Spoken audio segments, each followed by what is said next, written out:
자, 우리 사도행전 11장 19절에서 30절 말씀 오늘 우리에게 허락하셨습니다.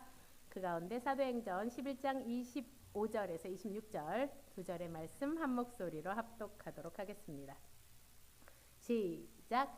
바나바가 사울을 찾으러 다소에 가서 만남에 안디옥에 데리고 와서 둘이 교회에 1년간 모여 있어 큰 무리를 가르쳤고 제자들이 안디옥에서 비로소 그리스도인이라 일컬음을 받게 되었더라. 아멘.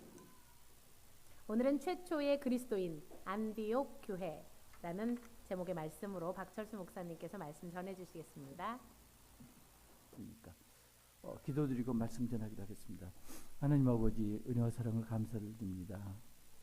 좋은 날 주심을 감사를 드립니다. 아버지, 날마다 저희가 웃고 주님을 찬양할 수 있는 그런 날이 되기를 원합니다. 그러할지라도 아버지 하나님, 정반대의 상황, 아버지 날마다 고난에 처해 있고 복음 때문에 저희가 핍박을 받을지라도 아버지 하나님, 저희가 웃으면서 찬양을 드릴 수 있는 그런 믿음을 허락해 줄 줄 믿고 감사를 드립니다. 이 시간 함께해 주옵소서. 예수님 이름으로 기도드립니다. 아멘. 그 길거리에 보면요, 강아지 데리고 다니면 강아지들이 쭉 가나요? 안 가잖아요. 여기 그렇죠? 이제 자기 한 다리 들고 이렇게 하잖아요. 그거 왜 그럴까요? 영역 표시잖아요. 여기는 내가 침 발라놨으니까 범접하지 마, 이거잖아요. 그걸 일본 말로 뭐라고 그러죠? 나와바리 그러잖아요. 나와바리, 영역 세력권. 근데 걔만 그런가요? 지금도 아이들 그런지 모르는데 옛날 저 때 보면 여러분들 안 그랬겠죠? 착하니까. 저 학교 다닐 때 보면은 책상 가운데 그물 긋잖아요. 근데 힘이 센 얘는 중간에 긋는 게 아니고 더 많이 긋죠. 그죠? 힘 없는 애는 이만큼, 힘 센 애는 이만큼 그물 긋잖아요. 그리고 그 그물 넘어오는 모든 것, 연필이나 지우개나 모든 게 전부 내 거잖아요. 심지어는 손이 넘으면 손을 때리거나 정말 악독한 애들 연필을 찍죠. 이런 애들도 있었어요. 그게 뭔가요? 일종의 영역이잖아요. 영역. 불법적이긴 하지만은 영역으로 나눈 거죠. 그리고 그 영역 안에서 텃세를 부리는 거죠. 그죠? 텃세.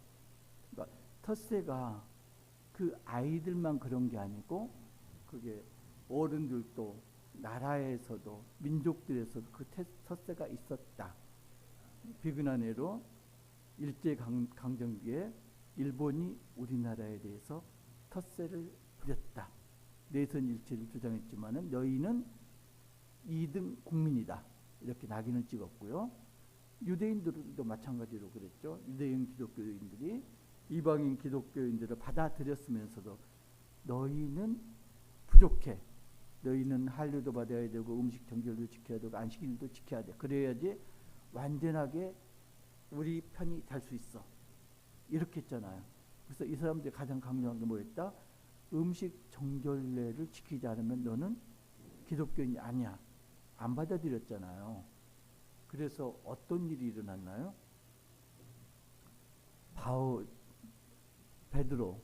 베드로를 예루살렘 교회에서 비난을 했잖아요. 베드로가 어떤 일을 했나요? 백부장 고넬료를 만났고 그 친지들과 함께 같이 식사를 했고 그리고 말씀을 전했고. 그러니까 유대인 기독교인들이 베드로를 비난하는 건 무엇 때문에 비난했을까요? 이방인들에게 설교를 했다고?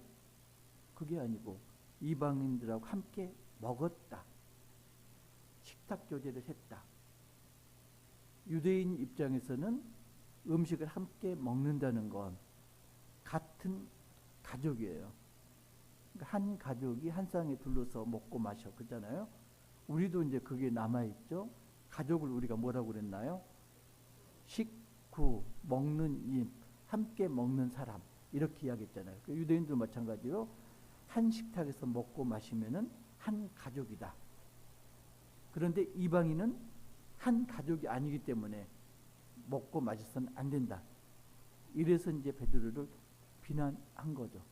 그러니까 음식 정결례가 이방인들이 기독교인 되는데 걸림돌로 지금 작용을 하고 있습니다.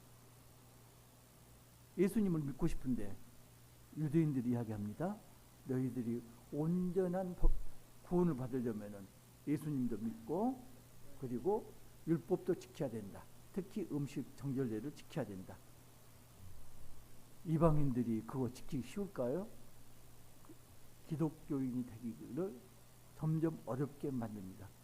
그 장벽을 누가 무너뜨리셨나요? 예수님이. 입으로 들어가는 것이 중요한 게 아니고 입에서 나오는 것이 중요하다. 예수님이 그 장벽을 무너뜨렸습니다.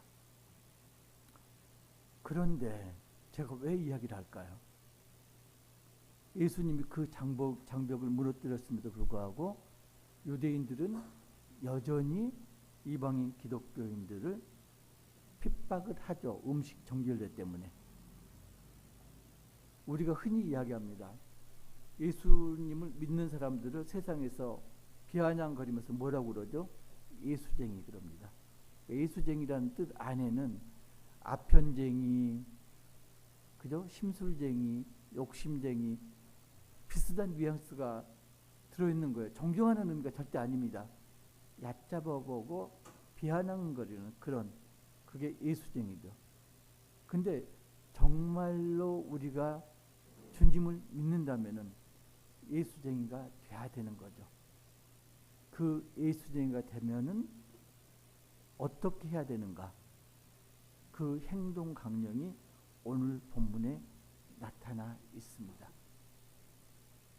11장 19절 보면은 21절까지 보면은 스데반 순교로 인해서 예루살렘에서 기독교인들이 쫓겨납니다. 그러죠? 그래서 빌립은 사마리아에서 전도를 했고요. 그리고 안디옥까지 와서 말씀을 전하는 사람들이 두 부류가 있었습니다. 예루살렘에서 안디옥까지는 300마일, 그러니까 키로로 따지면 여기에서 부산보다도 더 먼 거리, 여기까지 가서 복음을 전하는 사람들이 있었다.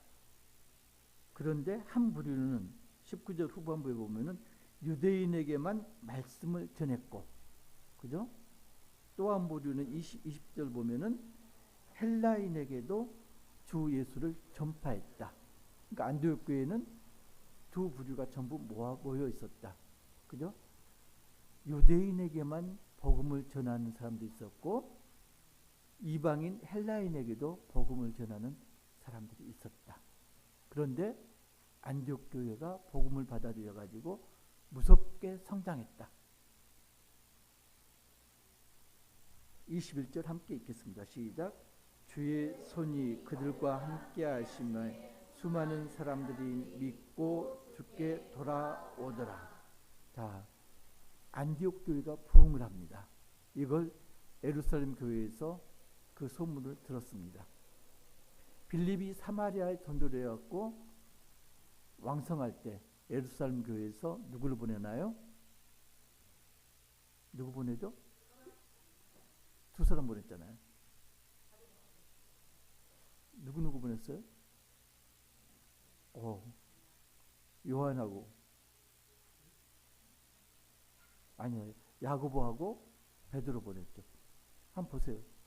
볼까? 8장 베드로하고 요한을 보냈죠. 예, 이렇게 보냈습니다. 마찬가지로 지금 안디옥에서 성도들이 늘어나니까 예루살렘으로 마찬가지로 검증하기 위해서 제자를 보냅니다. 누구를 보냈나요? 바나바를 보냈습니다. 자, 스데반의 일로 지금 기독교인들이 핍박을 받고 흩어졌습니다. 그래서 곳곳으로 뿔뿔이 흩어집니다. 사실은 사마리아인들은 이방인이지만은 반은 유대인이죠. 그잖아요. 그러니까 온전한 이방인은 아니었다. 그런데 안디옥은 온전한 이방인들이다. 안디옥이 어떤 도시였냐면은 로마, 알렉산드리아 다음으로 큰 도시, 국제 도시였습니다. 그래서 고대 지도를 보면은 육로나 항로를 막론하고 절반 정도는 안디옥을 경유하게 되어 있습니다. 큰 도시는 어떤 특징이 있잖아요? 특징이 있잖아요. 부유하니까 부패하고 그리고 우상숭배가 성행하고 그런 도시가 안디옥이었습니다. 그러니까 복음이 자라기가 힘든 도시죠. 우리 생각에는 지금 그런 도시에 복음이 들어갔습니다. 봄에요 민들레 꽃이가 날리잖아요. 그죠? 솔방울이나 잣나무 봐도 소나무나 잣나무 봐도 씨앗이 떨어지면 바람에 빙글빙글 날라서 다른 곳으로 갑니다. 민들레 씨앗이나 소나무 씨앗이나 자기가 가고 싶어서 가는 게 아닙니다. 바람에 날려갑니다. 어딘지 모르는 곳으로 가서 거기에서 뿌리를 내리고 민들레가 되고 소나무가 되고 잣나무가 돼서 성장을 합니다. 예루살렘에서 핍박을 피해서 쫓겨난 기독교인들이 안디옥에 와서 민들레 홀씨가 떨어지듯이 거기까지 날아가서 거기에 뿌리를 내리고 지금 복음을 전파합니다. 그 사람들이 수가 불어났습니다. 예루살렘 교회에서 바나바를 보내서 검증을 합니다. 그런데 23절 보면은 바나바가 안디옥에 이르러서 보니까 하나님의 은혜를 바나바가 받습니다. 하나님의 은혜라는 게 구체적으로 뭘까요? 21절 보면은 주의 손이 그들과 함께 하시며 수많은 사람들이 믿고 주께 돌아오더라. 주님께 돌아오는 그런 역사를 바나바는 하나님의 은혜 이렇게 표현하고 있습니다.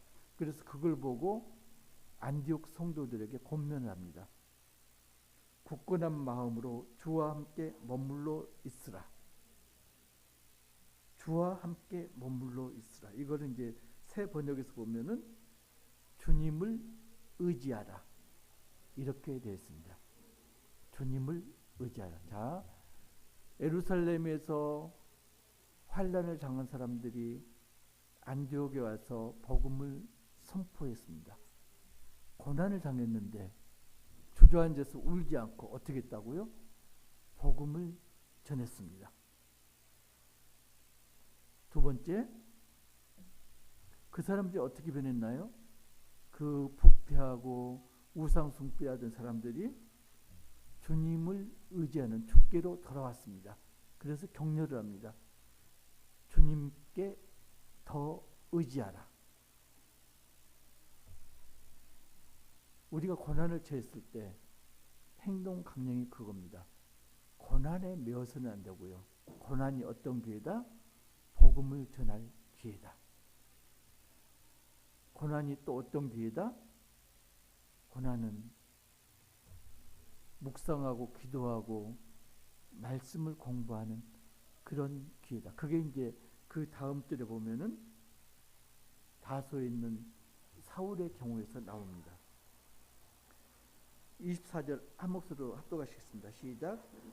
바나바는 착한 사람이요 성령과 믿음이 충만한 사람이다. 이에 큰 무리가 주께 더하여 지더라. 바나바가 혼자 이제 사역을 합니다. 그러니까 어떻게 됐다고요? 성도들의 수가 점점 늘어갑니다. 이제 바나바 혼자 감당이 안 돼요. 그러면은 바나바는 누군가 동역을 해야 됩니다. 그때 바나바 머리에 누가 떠올랐다? 사울이 떠올랐다. 왜 사울이 떠올랐을까요? 바나바가 예루살렘 교회에서 그 사도들하고 사울을 중재시켰습니다. 그죠? 바나바가 사울을 데리고 예수님의 사도들 앞에 가서 사울이 정말로 회심했다. 이렇게 중지를 시켰습니다. 중지한 전력이 있습니다. 그죠? 그래서 바나바가 25절을 보면은 사울을 찾으러 다소로 갑니다. 다소가 어떤 곳인가요? 사울의 고향입니다. 그죠? 여기는 스토아 철학이 왕성한 곳이고요. 그리고 부유한 상인들이 있는 도시고요. 부유한 상인들이 있고 부유한 사람들 어떠죠? 물론 이제 부패하지만은 교육열이 뜨겁죠. 그죠? 교육열이 뜨거운 도시였고 인구가 50만 정도 됐다고 그래요. 그 당시 50만이면 정말로 큰 도시잖아요. 거기에 사울이 피신해 있었다. 몇 년 동안? 10년 동안. 10년 동안 사울은 어떤 처지였다? 예루살렘 교회에서는 잊혀진 처지였다. 그 전에 아라비아 광야 3년까지 하면 13년 동안 사람들에게서 잊혀진 존재가 누구다? 사울이었다. 그런데 사울은 어떻게 했나? 내가 시간 버렸어. 나는 끝났어. 그랬나요? 그렇지 않고 13년 동안 사울 성격이 그러잖아요. 화끈하잖아요. 아마도 그냥 저처럼 그냥 골방에 앉아가지고 기도하고 묵상하고 말씀 공부만 하지는 않았을 거예요. 분명히 그거와 동시에 뭘 했을 거다? 복음을 선포했을 겁니다. 그죠? 사울 성격이 그러잖아요. 그러면 사울이 10년 동안 다수에서 뭘 하고 있었다? 성도들을, 교회를 키우고 있었다. 그때 누가 왔어요? 바나바가 찾아왔다. 버려진 13년 만에 드디어 나하고 함께 하나님을 일을 하자. 동역자로 바나바가 사울을 초빙합니다. 그래서 안디옥 교회에서 1년 동안 동역을 합니다.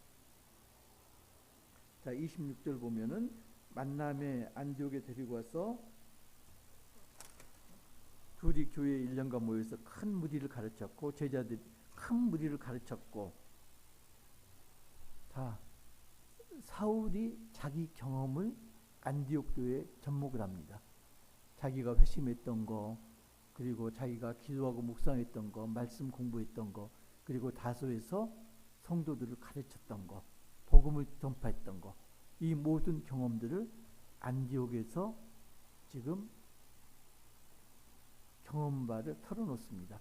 그래서 그게 자양분이 돼서 안디옥 교회가 점점 더 커져갑니다. 그 큰 무리를 보고 세상 사람들이 뭐라고 그랬다고요? 그리스도인들이다.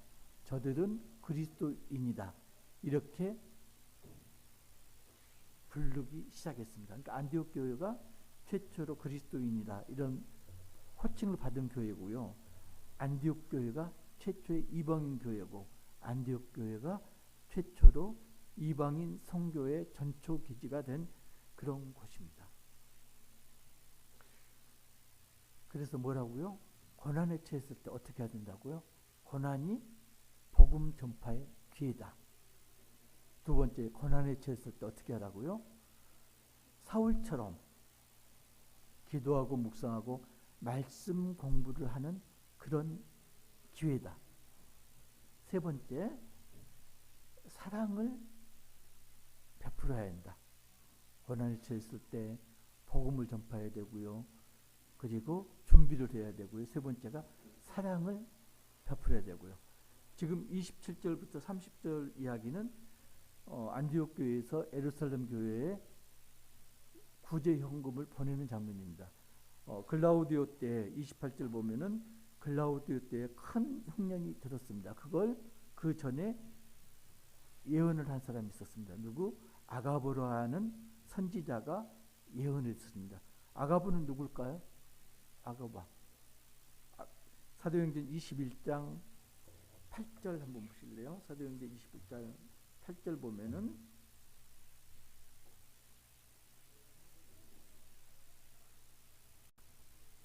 바울이 3차 전도여행을 마치고 어디로 가나요?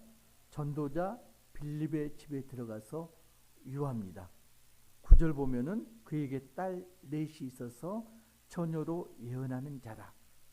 10절 여러 날 머물렀더니 아가보라 하는 한 선지자. 이 아가보라는 한 선지자 누군가요? 빌립의 딸. 빌립의 딸입니다. 빌립의 딸이 예언했습니다. 글라도 황제 때 큰 흉년이 들 것이다. 그래서 흉년이 들었습니다. 자, 예루살렘만 흉년이 든 게 아니고 로마 전 지역에 흉년이 들었습니다. 우리 같으면 어떨까요? 흉년이 들었어. 그러면은 먼저 생각하는 게 뭔가요? 내가 이 흉년에 어떻게 먹고 살지? 내 살 길을 마련할 거잖아요. 그죠? 일반적으로 우리 보통 그렇게 생각합니다. 그런데 안디옥 교인들은 어떻게 했다고요? 29절 한 목소리로 합독하시겠습니다. 시작. 제자들이 각각 그 힘대로 유대에 사는 형제들에게 부조를 보내기로 작정하고 구제 헌금을 하기로 작정합니다. 그것도 어디? 내 가까운 데가 아니고 멀리 떨어져 있는 예루살렘 교회에. 바울이 그래서 그런 이야기를 하죠. 2차 전도 여행 이렇게 다닐 때 부조헌금을 다시 한번 다른 교회들에게 합니다. 그때 한 이야기가 있습니다. 무슨 이야기를 했냐면요. 예루살렘 교회에서는 너희가 영적으로 도움을 받았으니까 이제 너희가 육적으로 도움을 줘야 된다. 바울이 그렇게 말하는데 안디옥 교회도 지금 그렇고 있습니다. 그래서 그 부조헌금을 바나바하고 사울의 손에 들려서 예루살렘 교회로 보냅니다. 고난에 처했을 때 세 가지 행동을 지금 본문에서 말하고 있습니다. 복음을 전해라, 준비하라, 사랑하라. 혹시 경계인이라는 소리 들어보셨어요? 경계인. 경계인이 내가 원래 이 A라는 집단에 속했어. 그런데 A라는 집단을 나와서 B라는 집단에 속하게 됐어요. 그러면은 이 사람이 B라는 집단에 금방 이렇게 녹아 들어가나요? 그러지 못하죠. 우리 지금 이주민들 보면은 자기 나라를 떠나서 우리나라에 와서 대한민국 국민이 됐는데 온전히 녹아 들어가지 못하잖아요. 겉돌잖아요. 이게 지금 경계인입니다. 두 집단에 속해 있는데 어느 집단에도 온전히 속하지 못한 상황. 그게 경계인입니다. 2월 10일 날 대전에서 큰 사건이 하나 있었잖아요. 선생님이 8살 아이를 죽이고 자살을 시도했죠. 경계인하고 경계성 인격장애하고는 같은 건 아니에요. 지금 그 선생님 같은 경우는 경계성 인격장애인데 그건 이제 왜 그렇게 병명이 붙여졌냐면은 신경증, 그 불안장애라든가 우울증이라든가 이게 신경증이거든요. 신경증하고 정신증, 정신분열이나 의처증이나 이게 정신증이거든요. 이 신경증하고 정신증 경계에 있다, 중간에 있다. 그래서 경계성 인격장애 이러거든요. 이 사람 특징이 뭐냐면 남에게 인정받기를 원합니다. 남에게 내쳐지는 걸 견디지를 못합니다. 그러니까 거절당하는 걸 견디지를 못해요. 그래서 이 사람 특징이 뭐냐면 남에게 인정받기 위해서 자해를 하고 수시로 자살을 시도합니다. 진짜 죽으려는 마음이 없습니다. 우울증에 걸린 사람들 진짜로 죽으려고 자살을 해요. 근데 경계성 인격장애 사람들은 진짜로 죽으려고 하는 게 아니고 나 좀 봐줘. 관심을 끌기 위해서 수시로 자살을 시도합니다. 이 선생님이 지금 그런 거죠. 그런데 이 선생님뿐만이 아니고 지금 우리는 경계성 인격장애에 해당되는 사람들을 많이 만나고 있습니다. 특별히 윤모 씨, 그죠? 경계인을 벗어나서 아니, 저기 윤 대통령이 그 계엄을 선포한 이유 중에 하나가 국회를 갔는데 야당 의원들이 박수를 쳐주지 않았다. 자기한테 관심을 기울이지 않았다. 이게 이유 하나 들어가잖아요. 그리고 경계성 인격장애는 아니더라도 경계인인 게 확실한 게 뭐냐면요. 윤 대통령이 평생을 어떻게 했나요? 검사로 생활했어요. 그러니까 검사가 누구를 모여하죠? 죄인들, 범인들을 만나요. 그래서 모든 사람이 잠재적 죄인이에요. 범인이에요. 누구를 믿나요? 나하고 같이 일했던 사람. 내 부하 외에는 아무도 믿지를 못해요. 그래서 검찰을 떠나서 정치권으로 왔습니다. 그러면 정치권에 왔으면 검사 사고방식, 행동양식을 버리고 정치인 행동양식을 가져야 되거든요. 그런데 여전히 검사로서의 사고방식, 행동양식을 정치권에서 행하려고 해서 문제가 생긴 거죠. 그러니까 윤 대통령이 힘이 없는 검사로서 정치권에 왔다면 정치권에 녹아 들어갔겠죠. 그런데 경계인에게 힘과 권력이 주어지니까 어떻게 되나요? 나라가 이 모양 이 꼴이 됐죠. 정치권에 자기가 적응하려고 노력하는 게 아니고 모든 정치인들, 여야를 막론하고 국민들 모든 사람을 자기한테 적응시키려고 해서 안 되니까 지금 계엄을 발휘한 거죠. 그런데 더 무서운 건요. 이 사람에게 동조하는 세력이 없어지질 않아요. 그죠? 극우야 그렇다고 하더라도 극우에 끌려다니는 여당. 이 사람들 참 한심한 게 윤 대통령 문제가 불거니까 처음에 뭐라고 그랬냐면은 윤 대통령은 우리 당이 아니고 용병이다. 원래부터 우리 사람이 아니고 용병으로 데려온 사람이다. 이렇게 이야기했거든요. 지금은 그게 아닌 것 같아요. 하는 게. 극우에 완전히 끌려다니고 있습니다. 이 사람들도 점점 윤 대통령에 물들어가고 있습니다. 더 한심한 건 극우 기독교인들. 여러분 그거 소문 들었어요? 김대중 전 대통령이 노벨 평화상 받았잖아요. 두 번째 노벨 평화상 후보자가 한국에서 나온대. 들었어요? 누군지 몰라요? 정광훈이가 분열된 한국 사회를 하나로 화합시킨 위대한 일을 했기 때문에 노벨 평화상 후보로 거론된다. 누가 퍼뜨렸을까요? 정광훈이가. 그리고 그 일당들이 그 소문을 듣고 환호를 합니다. 맞아. 우리 목사님 노벨 평화상 받을 만해. 이 숫자가 얼마가 되면은 1000만 명이 되면은. 그래서 집회 숫자가 1000만 명이 되기 위해서 열심히 노력하는 중이라고 그럽니다. 그런데 한심한 게요. 이 정광훈이를 지지하는 목사들이 적지 않습니다. 뭐 세계로교회 목사를 비롯해서 제가 이제 가슴 아팠던 게 두레마을 김진홍 목사님. 이분이 정광훈이를 아주 이렇게 찬양을 하는데 목사님은 큰 어른이시다. 우리나라를 지탱하는 큰 어른이신다. 그리고 헌재는 서해 바다로 가야 된다. 매스컴은 죄악을 먹은 상태다. 이렇게 비난하고요. 서부법원 그 폭력 행사 있잖아요. 거기에 대해서는 법원이 당할 만하다. 그리고 20, 30대가 용기 있는 행동을 했다. 만약에 윤 대통령이 복귀한다면은, 복원된다면은 그 청년들 전부 풀어줘야 된다. 이런 미친 소리를 하고 있습니다. 누가요? 일반 기독교인들에게 존경받는 김진홍 목사라는 분이 그런 정신 나라간 소리를 하고 있습니다. 자,